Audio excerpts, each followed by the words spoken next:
welcome back. This is Locomotive here, and today we are back with another Trainshow haul.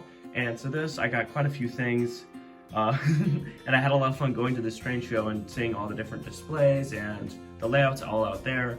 And so out here I'm going to show out what all I got. And so starting off, I got this little Santa Fe piggyback trailer. It isn't an Atheron box, but this is a Tyco piece, so I'll just set this off to the side. It does have knuckle couplers that the owner put in them, so we're just going to set that off to the side for now, and I'll put the box over off to the side.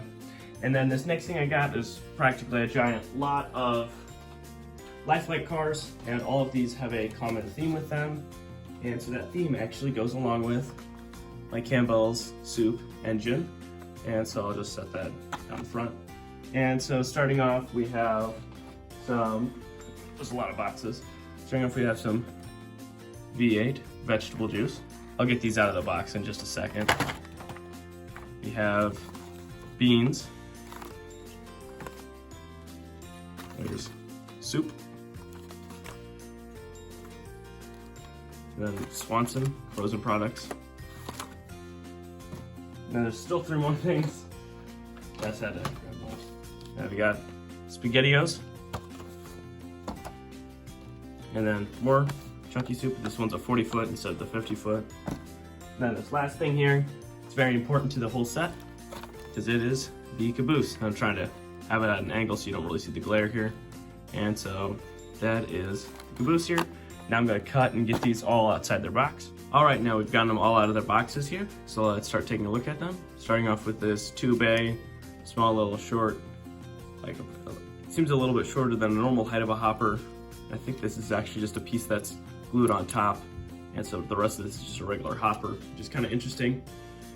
Next, we're going to move on to the caboose, and this caboose says obviously limited edition, 1982. That was the year this set was released, and it has the same paint scheme as the Locomotive itself, and this is a very short and very glossy caboose.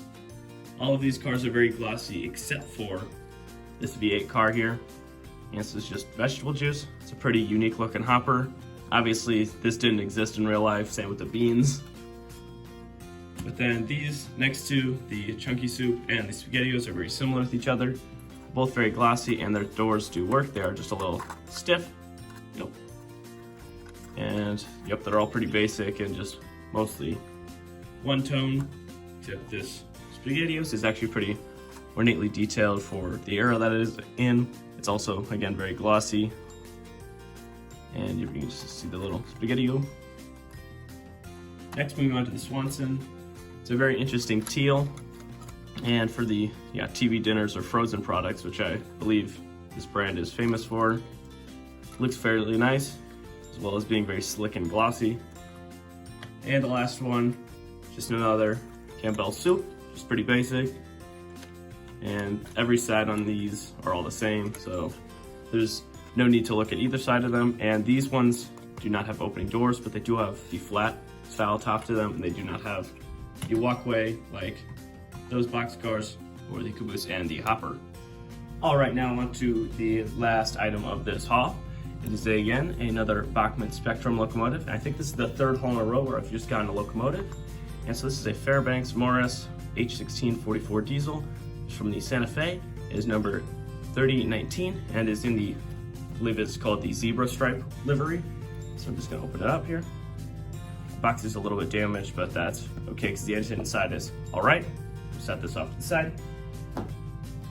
All right, now getting onto a little introduction about this locomotive. As you see up here, it does actually have a DCC chip here, just not plugged in or wired into the frame itself. This locomotive does not have a motherboard or any sort of chip on it that allows it just to be simply plugged in. So if I were to DCC, I'd have to get all the wires and everything soldered in correctly. But right now it is just DC, but if I want to, there's a little chip in here for DCC.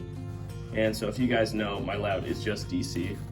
So I don't want to burn out the chip by plugging it in early before I have a DCC controller. And so there you go. It's got caught on the foam a little bit, but I will take this box and set it off to the side here. All right, now let's get a closer look at the engine here. Try to be careful. And so you can see the zebra striping all along the body here. And there's a little bit of damage with the handrails, but I can fix that pretty easily. And I believe the guy said that the headlight is not working right now, but I think that just has to be plugged in a funky way. And this may or may not get a restoration video to itself, but here there are some nicely modeled grills you can see all the way through. And in here you can see on the fine grills.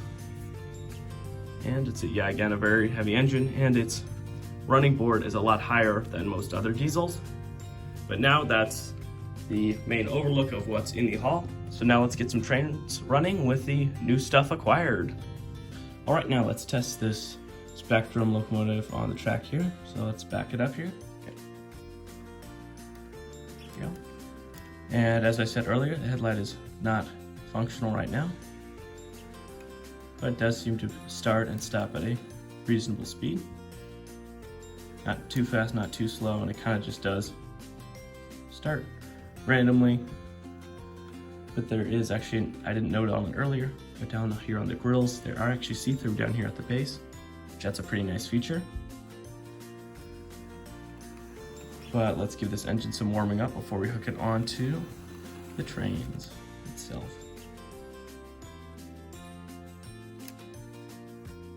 All right, now we have the entire Campbell's Soup train fully lined up, and down here we have the Santa Fe Fairbanks Morse, and it has a set of Santa Fe cars and a few other little railroads that were pretty close by, and you can see the piggyback semi-trailers right here. All right, now let's start off with the Santa Fe. Let's see if it started. Let's just start here.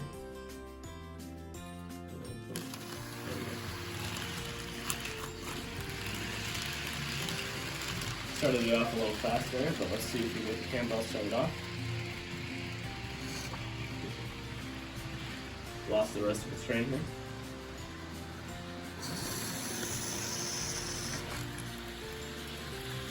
It's cutting out on the point here.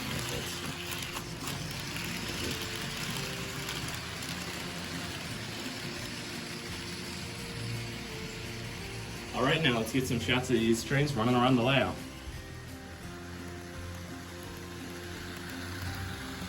The Fairbanks Morse engine seems to pull quite a bit, and that's due to it having all-wheel drive, unlike the Campbell's engine, which only has four-wheel drive.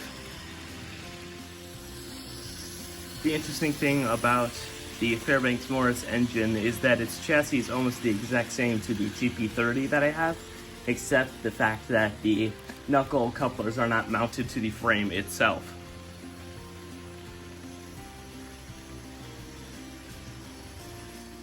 All right, now let's get this last final shot, and then we'll try to see if we can park these engines in shot.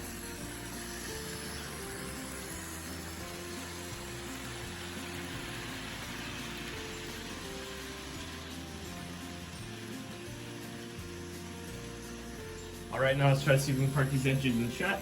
Coming in first is a Campbell's engine. There we go. And now the Bachmann.